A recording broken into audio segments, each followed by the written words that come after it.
School में रहने वाला भूत। कई साल पहले की बात है। मैं जोधपुर के एक छोटे से गांव में प्राइमरी स्कूल में अध्यापक था। मेरे साथ उसी स्कूल में 5 अध्यापक और थे। उन लोगों की शादी हो चुकी थी और उनका अपना अपना परिवार था और मैं कुंवारा था। मेरी शादी नहीं हुई थी। सब लोग गांव में मकान भाड़े से लेकर रहते थे और मैं स्कूल के पास ही एक अलग छोटा सा कमरा बना हुआ था जिसमें मैं अकेला ही रहता था। स्कूल के चारों ओर खेत और झाड़ियां थी। स्कूल गांव से थोड़ी दूरी पर था। स्कूल में बिजली नहीं थी और मैं अकेला अपने कमरे में लालटेन जला के खाना बनाता और खाकर सो जाता था। तभी मेरे एक दोस्त ने बोला कि आप अपना टाइम कैसे निकलते हो? कल से हम लोग खाना खाने के बाद रात में तुम्हारे पास आएंगे। तुम्हारा भी थोड़ा हंसी मजाक में टाइम पास हो जाएगा। दूसरे दिन स्कूल से छुट्टी होने के बाद घर पर जाकर खाना वाना खा के अपने कहे अनुसार मेरे सारे मित्र रात को 10 बजे मेरे घर पर आ गए और हम लोग बातें करने लगे। थोड़ी रात बीत गई। तभी हमारे एक मित्र ने कहा कि यहाँ पर ना तो बिजली है ना तो टीवी है। हम लोग बैठकर यहाँ पर क्या करेंगे, चलो आज हम लोग थोड़ी मस्ती करते हैं।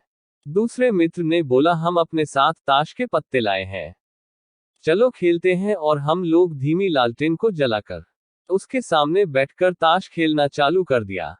थोड़ी देर बाद गर्मी लगने लगी तो हमने सारी खिड़कियां खोल दी तो अच्छी हवा आने लगी और हम लोग ताश खेलने में व्यस्त हो गए। तभी हमारे तीसरे मित्र ने बोला कि हमारे पास बीड़ी और माचिस भी है, बोलो तो बीड़ी सुलगाए। हम लोगों ने बोला क्यों नहीं। तो हमारे मित्र ने 4 बीड़ी जलाई। सब ने एक एक बीड़ी अपने हाथ में ले ली। तभी एक मित्र ने बोला अरे मुझे भी तो पिलाओ। हमने हंसकर बोला क्यों मजाक कर रहे हो, अभी तो तुमने बीड़ी अपने हाथ में ली थी।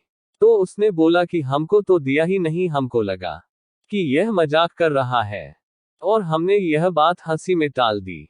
दूसरे दिन मेरे मित्र लोग मेरे घर पर फिर से आ गए और बीड़ी ताश के पत्ते खेलने लगे। ये सिलसिला फिर देर रात तक चलता रहा। तभी मुझे लगा कि खिड़की से कोई लंबा सा हाथ अंदर आया और मेरी बीड़ी लेकर चला गया।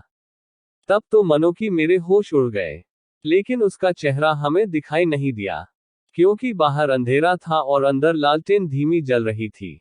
ये घटना 4-5 दिन तक मेरे साथ होती रही।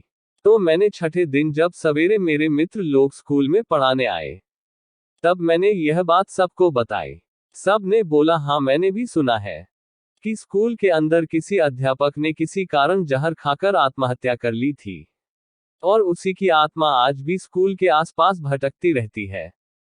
तो एक दिन एक मित्र ने बोला आज हम उससे पूछेंगे कि आप कौन हो, क्या पता कोई आदमी ही हो और हमारी तरह वह भी रात में टाइम पास करने आता हो।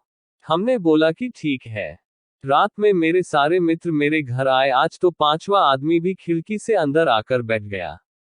साथ में ताश खेला और बीड़ी भी पिया। जब खेल खत्म हो गया तो वह खिड़की से बाहर जाने लगा। तभी मैंने आवाज दी काका कल फिर से आओगे?